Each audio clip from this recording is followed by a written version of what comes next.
qué estudiar un segundo idioma? ¿Para qué específicamente un idioma como el inglés? Imagínate en unos años, ya cuando entres al mercado laboral y estás en una entrevista de trabajo con el personal de recursos humanos. Es básicamente el último filtro, ya que al momento de presentar tu currículum justificas que tienes una increíble preparación. Tu currículum es impresionante. Tienes un doctorado en cientificología con especialidad en todología. Es decir, estás muy bien preparado y el trabajo es perfecto para ti. Estás sentado, el entrevistador revisa tu perfil, dice muy bien, estás perfecto, solo que en ocasiones nuestro producto es exportado hacia otros países, en los cuales tenemos que llevar a alguien que explique cómo funciona el material que vendemos, cómo funciona el producto que vendemos. Así es que vamos a proceder a la entrevista en inglés, porque en estas juntas tendrás que estar presente. Y comienza el entrevistador. Okay, so why should you get the job if we have so many people that are best qualified than you are, that are better, that have better certifications, that have more experience, that have been in jobs like this, and this is your first job? I can see that you have been great in school, but this is the real world. I need you to give me a reason why I should give you this job. Después de la pregunta, tú te quedas con la cara de pues iré, no hablo inglés, pero pues si estudiaba un chorro y hacía la tarea, entonces pues usted dirá. Es por esto que un segundo idioma hace 30, hace 20, hace 10 años era esencial para la preparación de un individuo que estaba próximo a ingresar al mundo laboral. Es por eso que el día de hoy, para ti, para que mañana, en unos años, cuando empieces a trabajar, puedas tener un mejor ingreso, puedas generar mejores oportunidades, puedas obtener mejores trabajos. Ya que independientemente de qué tan eficiente o qué tan preparado estés, con el simple hecho de poderte comunicar en otro idioma, te vuelve una opción más viable, te hace competir con perfiles mucho más altos. Entonces, en sí, a lo que me refiero con esto es que es muy importante darle un significado al aprendizaje. Es que pienses o visualices cómo es que lo que estás aprendiendo aquí, en la escuela, en este momento, en esta materia o en otra materia, te va a servir para lo que vas a hacer en un futuro. ¿De qué manera te va a servir en tu vida cotidiana? ¿De qué manera te va a servir en el mundo laboral? ¿Qué tienes pensado hacer en cuanto a relaciones interpersonales? ¿Te gustaría viajar? ¿Te gustaría conocer alguna parte del mundo? ¿Te gustaría trabajar en otra parte del mundo? ¿Te gustaría vivir en otra parte del mundo? ¿Te gustaría tener un buen trabajo, un buen ingreso aquí en tu país? Es por eso que tenemos que darle significado a lo que estamos haciendo aquí. First off, we're gonna start with a song. Yes, you will have to sing. You have to learn the song so you can start practicing the basics of phonetics. Now, this song is called Bingo, and yes, you will have to memorize it. And the song goes like this. There once a farmer had a dog, and Bingo was his name. Oh, B-I-N-G-O, B-I-N-G-O, B-I-N-G-O, and Bingo was his name. Oh, now you're gonna sing it again, but this time instead of pronouncing the B, you're gonna have to clap like this. There once a farmer had a dog, and Bingo was his name. Oh, I-N-G-O, I-N-G-O, I-N-G-O, and Bingo was his name. Oh, one more time, but you're gonna have to clap for the B and for the I. There once a farmer had a dog, and Bingo was his name. Oh, N-G-O, N-G-O, N-G-O, and Bingo was his name. Oh, all the way till the last letter, until all you have to do is clap through the whole spelling of the word bingo. Why do you have to do this? So your agility, your relationship with the language become friendlier.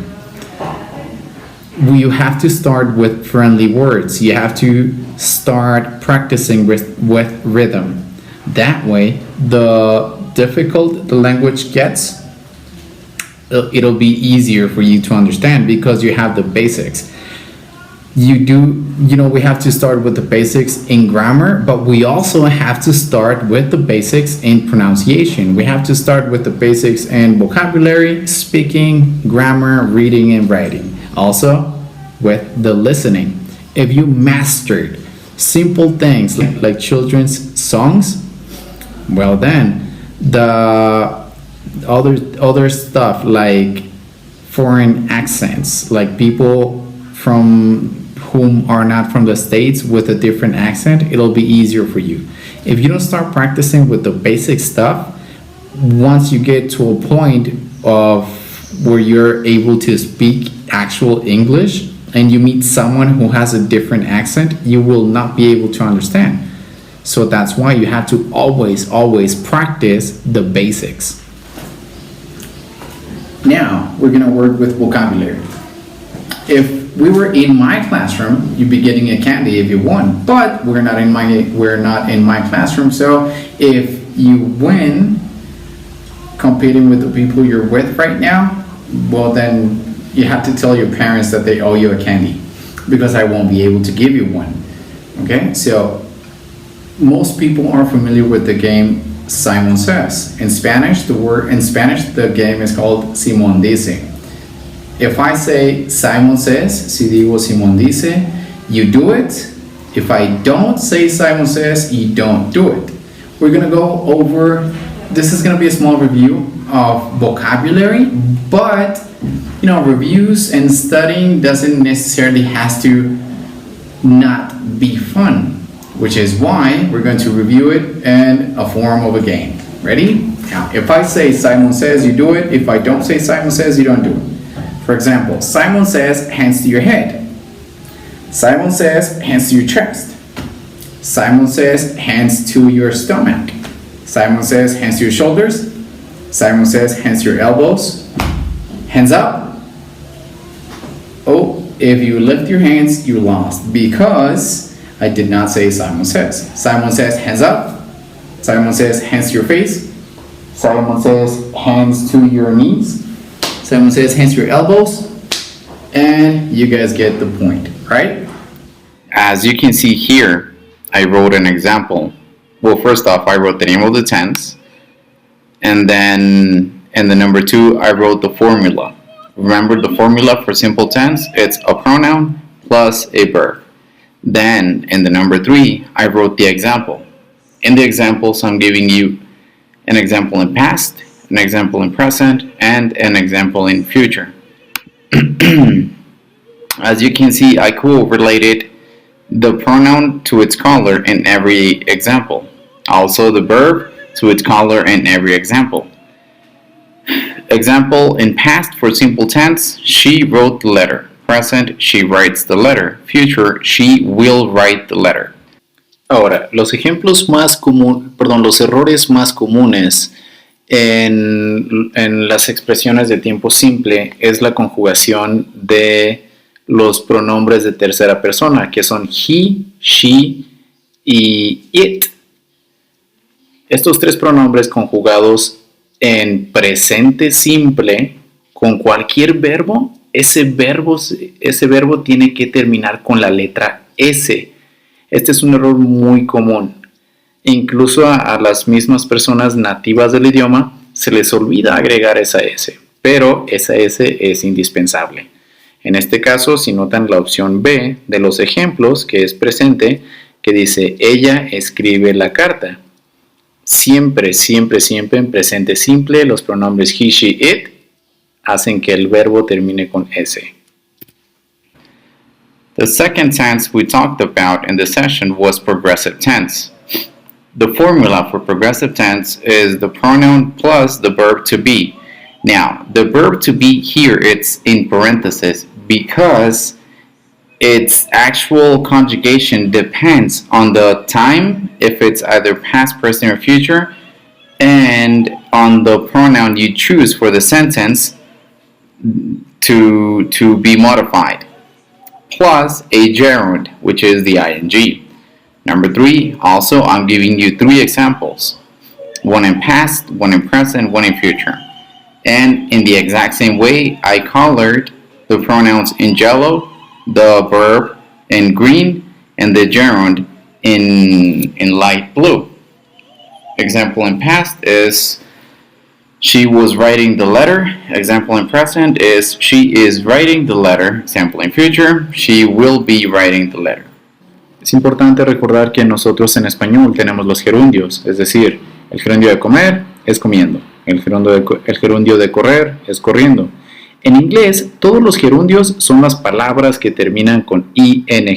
Uno de los errores más comunes en el tiempo continuo, como es el que estamos viendo ahorita en pantalla, es la conjugación del verbo to be. Es muy importante tomar en cuenta que el verbo to be es un verbo irregular. Por lo tanto, en cada conjugación con cada pronombre, su forma de escribirse cambia. Es decir, aquí tenemos el pronombre she. En pasado, she was. En presente, she is. En futuro, she will be. Sin embargo, nosotros en español, esto sería una equivalencia de ella estaba. En presente, ella está. Y en futuro, ella va a estar o ella estará. Sin embargo, reitero, en inglés la forma de escribirse es la que cambia y es muy importante identificar cómo se conjuga cada uno de estos verbos en cada tiempo y con cada pronombre. Perfect tense. The formula for perfect tense is the pronoun plus the verb have. This one also is in parentheses because remember, its conjugation depends on the pronoun you choose and on the tense that you are currently using. Plus a verb in past participle. This one is also in parentheses because the actual word depends on the verb you choose. For example, in past, she had written the letter. In present, she has written the letter. In future, she will have written the letter. Perfect progressive tense. Now, the formula for perfect progressive tense is pronoun plus the verb have plus a past participle verb plus a gerund. And also, I'm giving you 3 examples. An example in past, which is she had been writing the letter. An example in present, which is she has been writing the letter. An example in future, which is she will have been writing the letter. As you can see, I colored in light blue the gerunds, in purple the past participle verb, and green the verb, and in yellow the pronoun. En este punto, en todos los tiempos perfectos es muy importante identificar el pasado participio de los verbos. Recordemos que en el idioma inglés tenemos verbos regulares y verbos irregulares. Los verbos regulares en pasado, todos terminan con las letras ED. Y los verbos irregulares, cuando cambian de presente a pasado, básicamente se reescribe toda la palabra.